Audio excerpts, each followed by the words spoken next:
सर्वांना नमस्कार.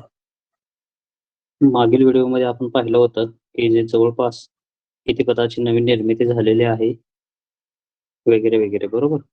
आता आपण महत्त्वाचा उल्लेख हा ॲग्रीकल्चर असिस्टंट ऑफिसर म्हणजेच सहाय्यक कृषी अधिकारी या पदाचा करतोय लक्षात ठेवा. आणि या व्यतिरिक्त एक उपकृषी अधिकारी नावाचं सुद्धा पद असतं लक्षात ठेवा. उपकृषी अधिकारी. हे कशा पद्धतीने भरलं जातं वगैरे काय? तर जे ए-ओ आहे यांचं प्रमोशन झाल्यानंतर किंवा इन सर्व्हिस एक्झाम असते. साधारणतः 6 वर्ष ए-ओची ड्युटी निभावल्यानंतर आपल्याला या पदासाठी आपण एलिजिबल असतो आणि त्याचं जे S13 असतं लक्षात ठेवा स्केल आणि ह्याचं S8 आहे. म्हणजे 25,500 साधारणतः तलाठीच्या आसपास किंवा तलाठी एवढंच याचं स्केल आहे असिस्टंट ॲग्रीकल्चर ऑफिसरचं. आणि कृषी अधिकारी जे आहे मंडळ कृषी अधिकारी जुनं स्केल होतं S13 ते आहे लक्षात ठेवा. ही ॲडिशनल इन्फॉर्मेशन या ठिकाणी सांगितली कारण बऱ्याच जणांनी पाठीमागच्या व्हिडिओमध्ये विचारलं होतं की नक्की हे काय असतं. अगोदर याला सुपरवायझर म्हणायचे उपकृषी अधिकारीला. तर आपण या व्हिडिओमध्ये पहिल्यांदा मेन पाहणार काय आहे तर जे महत्वाचं आहे की आपल्याला सहाय्यक कृषी अधिकारीची संपूर्ण रिक्त जागा 3000 आहेत. पाठीमागं पण बघितलं होतं आपण. जुन्या 1600 आहेत आणि नवीन त्यामध्ये भर पडलेले आहे 2000 अशा एकूण 3000 जागा झालेल्या आहेत. आता प्राथमिक माहिती जर बघितली आपण त्याच्यानुसार 1600 प्लस जागांचं मागणी पत्र एमपीएससी कडे गेलेलं आहे. ऍक्च्युअली कसं असतं एमपीएससी जे आहे ही रिक्रुटमेंट बॉडी आहे. हे याला आपण विभागानं पर्टिक्युलर आता कृषी विभागाअंतर्गत येते. हे कृषी विभागानं मागणीपत्र कळवावं लागतं की एवढे आम्हाला गरजेचे आहेत ऑफिसर्स वगैरे किंवा एवढी रिक्रुटमेंट काढायची आहे. मग एमपीएससी कडे ती रिक्रुटमेंट ही पाठवली जाते.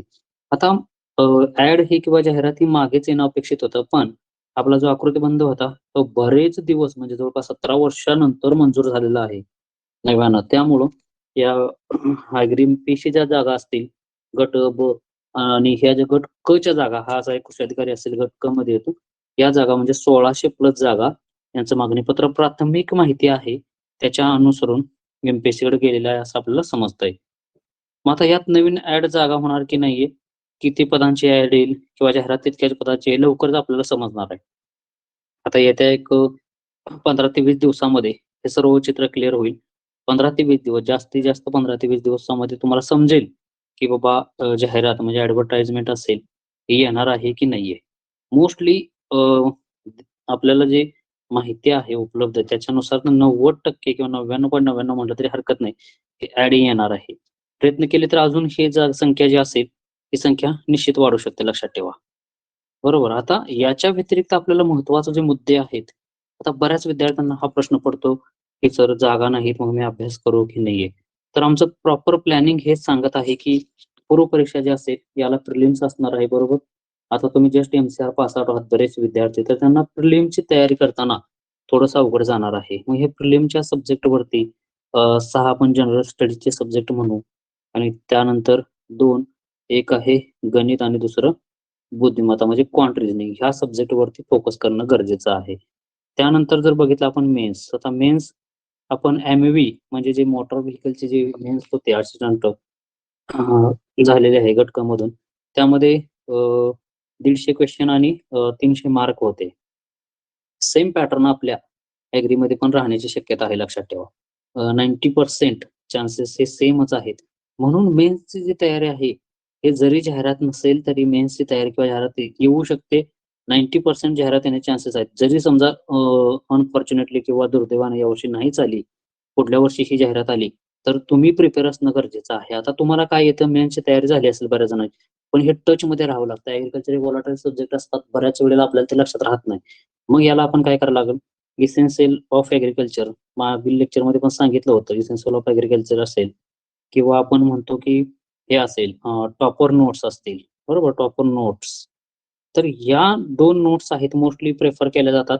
या नोट्सला तुम्ही वारंवार रिव्हिजन टाकत असणं गरजेचं आहे. कारण का बघा, हे तुझे 150 क्वेश्चन असणार आहेत आणि ते 300 मार्क. ओके. क्वेश्चन सोपे असतात. मोस्टली चुकवणं टाळणं गरजेचं आहे. प्रॅक्टिस लागणार आहे आपल्याला. या ठिकाणी मेरिट डिसाईड होणार आहे लक्षात ठेवा. कारण इथं मॅक्सिमम स्कोर महत्वाचा आहे. कारण प्रिलिम्स हे तुम्हाला फक्त आणि फक्त क्वालिफाय असावे लागणार आहे. पण हे 6 जीएचे जे सब्जेक्ट आहेत ते तुम्हाला एकदम नवीन असणार आहेत. म्हणून तुम्हाला हे प्रॉपर त्याचा अभ्यास असणं गरजेचं आहे. बरोबर. आता बऱ्याच जणांना हा प्रश्न असतो की बाबा जीएस वगैरे कसं करायचं.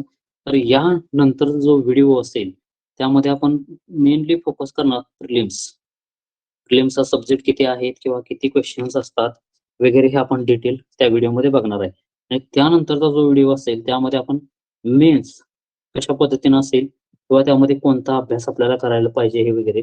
पण आमच्या प्राथमिक माहितीनुसार बघा सध्या तुम्ही प्रिलिम्सला स्टडी करा. याचबरोबर ग्रुप सी मध्ये तलाठीची जी पदं आहेत त्याला पण प्रिलिम्स हे कॉमन आहे, बरोबर? त्यामुळे ते तुम्ही अभ्यासणं गरजेचं आहे. पण मेन्स जे आहे ते ॲग्रीकल्चरचे असणार आहेत. 150 क्वेश्चन्स मोस्टली आणि 300 मार्क्स असणार आहेत. मग यामुळे आपल्याला हे खूप महत्त्वाचं आहे. या ठिकाणी तुम्हाला मेरिट हे डिसाईड ठरणार आहे. आणि जेवढे क्वेश्चन्स जास्त आहेत तितके सोपे पण असतात लक्षात ठेवा. त्यामुळं या ठिकाणी आपल्याला मेरिट डिसाईड ठरणार आहे. हे महत्त्वाचं आहे. आता या अगोदरच्या आणि आताच्या कृषी सहाय्यक किंवा सहाय्यक कृषी अधिकाऱ्याच्या भरतीमध्ये काय अगोदर कृषी सेवक नावानं भरती व्हायची लक्षात ठेवा. कृषी सेवक ओके. 3 वर्ष कॉन्ट्रॅक्चुअल वगैरे असायचं. आता मोस्टली ते कॉन्ट्रॅक्चुअल काढून टाकलं जाईल असं प्राथमिक अंदाज वर्तवला जात आहे. त्याचबरोबर अगोदर निगेटिव्ह पॅटर्न वगैरे काही नसायचा. त्या ठिकाणी मराठी होतं, इंग्लिश होतं, क्वांट रिझनिंग आणि ॲग्रीकल्चर होतं. ॲग्री जवळपास तिथं 60 क्वेश्चन 120 मार्काला होते. तर हे अशा पद्धतीनं पॅटर्न होता लक्षात ठेवा. पण हा पॅटर्न पूर्णपणे बदललेला आहे. किती मार्क वगैरे आपण पुढच्या व्हिडिओमध्ये इन डिटेल बघणारच आहे. पण यासोबत तुम्हाला प्रिलिम्स आणि मेन्स या दोन्हीवरती फोकस करावं लागणार आहे. तर जास्त मोठा व्हिडिओ न बनवता एकदम शॉर्टमध्ये माहिती सांगितलेली आहे. तर हे एकदा तुम्ही परत एकदा बघा. यानंतरचा जो व्हिडिओ असेल ते इन डिटेल प्रिलिम्समध्ये कोणते विषय आहेत, कशा पद्धतीने तयार करायचे आपण बघणार आहोत. तर जर व्हिडिओ आवडला असेल तर नक्की कमेंट करा. धन्यवाद.